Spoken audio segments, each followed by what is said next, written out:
Tayo ay katiwala. Amen? Katiwala Naniniwala ka na. ron? Amen. Yung asawa mo pinagkatiwala sa'yo. Parang makukulitin. Amen. Akala ko ako yung pinagkatiwala sa kanya.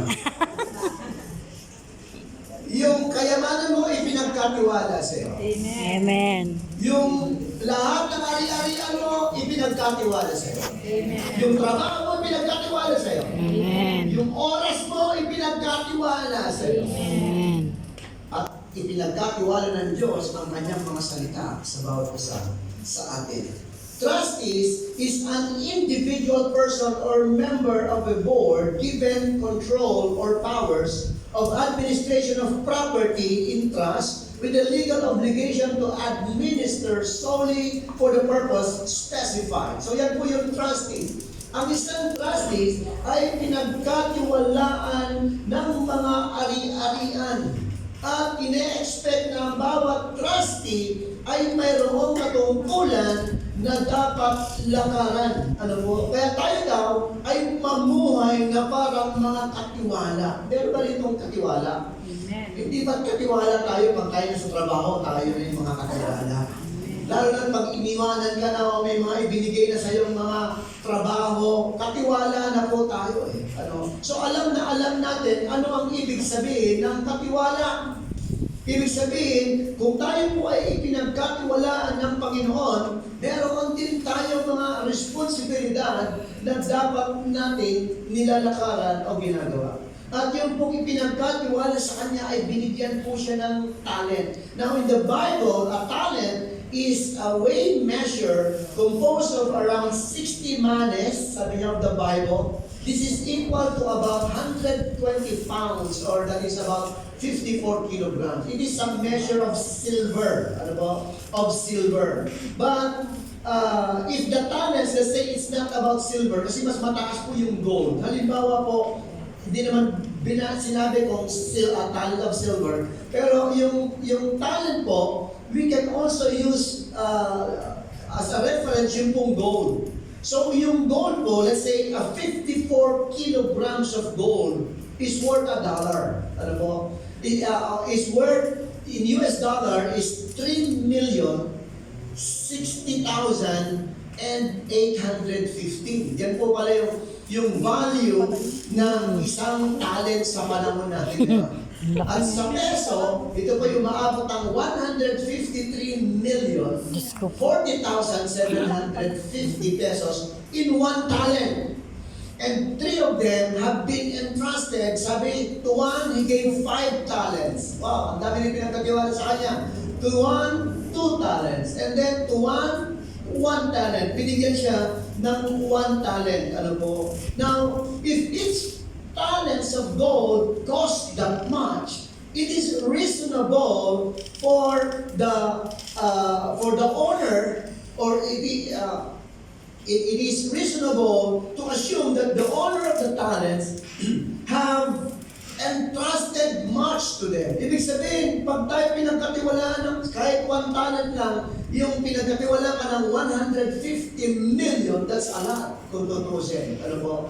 Now, remember, this is a what? Parable. This is an earthly story with heavenly meaning. Okay, so salamat sa mga nakinig kanina. Okay, naiintindihan pa rin natin. So one received 5 talents, one received 2 talents, and the third received only 1 talent. But each is given a significant amount of money. Napakalaki pa rin ang pinagkatiwala sa kanya. These trustees must have to be careful. They must have extra careful about the money. Ba, napakalaking pera ko yan. Pag ikaw ay binigyan ng ganyang kalaking halaga, hindi ho ba iingatan mo yan? Hindi nga ho ba pagkakaroon ka ng dapat ng takot o paano mo gagamitin yung puhunan na yan? Meaning, we have to be faithful for what we have received. Because we have been entrusted with much. Ano po? At naniniwala ko, bawat isa sa atin ay pinagkatiwalaan ng Diyos. Sapagkat tayo katiwala. Sabi ko sa katabi mo, may pinagkatiwala si Lord sa iyo. So how are you going to live if you are a trustee? Paano ka mamumuhay ngayon as a trustee of the Lord? Sabi po ni Paul sa 1 Corinthians 4, verse 1, so then, men ought to regard us as servants of Christ and as those entrusted with the secret things of God. In verse 2, sabi niya, now, it is required that those who have been given a trust must prove faithful. So ano man ang pinagkatiwala ni Lord sa atin, we must prove ourselves faithful if you are just a trustee sa mga katiwala. Di ba? Pinahawak sa'yo ng boss mo yung kanyang ATM. Sabi niya gano'n, ibinigay sa'yo, Julie, bigay ko sa'yo yung ATM ko. You can only spend 300 patakas every day. So you don't go beyond. Ano? At yung ipinagkatiwala sa iyo na yon, I believe that you will take care of it. Di ba? Talagang you are going to show, you're going to prove yourself to your boss. Ipoprove mo na ikaw ay karapat dapat na pagtiwalaan. Tama ba yun? Naniniwala ang bawat isa sa atin, at naniniwala ako ng bawat isa sa atin ay gayon ang kanyang iisipin o gayon ang kanyang gagawin na magiging tapat tayo sa anumang mga ipinagkatiwala sa atin. Because all that we have now comes from God. We own nothing when we arrive in this earth. We didn't come into this world with anything, and we're not going to take anything out of this world. Lahat ng meron ka ngayon ay ipinagkatiwala ni Lord. Kaya sinabi ko kanina, yung asawa mo ipinagkatiwala ni Lord sa iyo. Amen. Yung mga anak mo ipinagkatiwala ni Lord sa iyo. Amen. Yung mga mayroon ka ngayon ipinagkatiwala ni Lord sa iyo. Ang tanong, papaano mo siya tratuhin? Yang mga bagay na ipinagkatiwala lamang sa atin. Pag ipinagkatiwala, meaning to say, wala tayong pag-aari.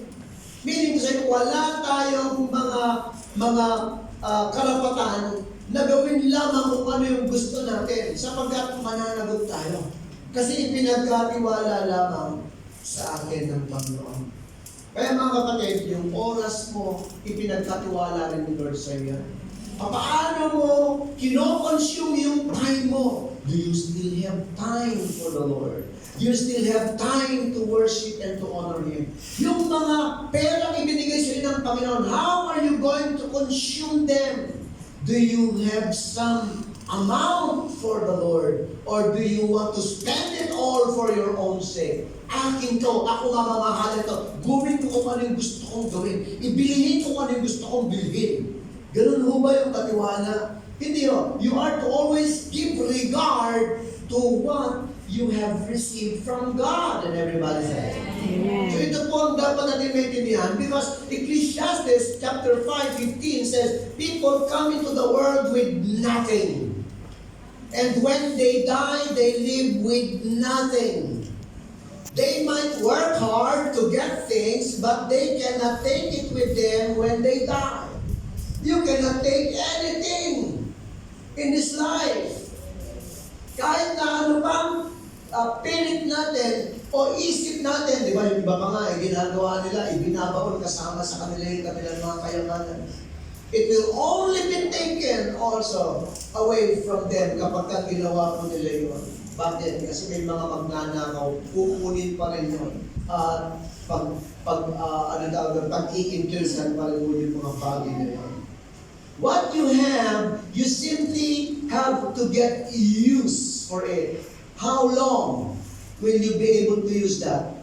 For 60 years, 70 years, 80 years, 90 years, yung buhay natin dito. And after that, it is gone.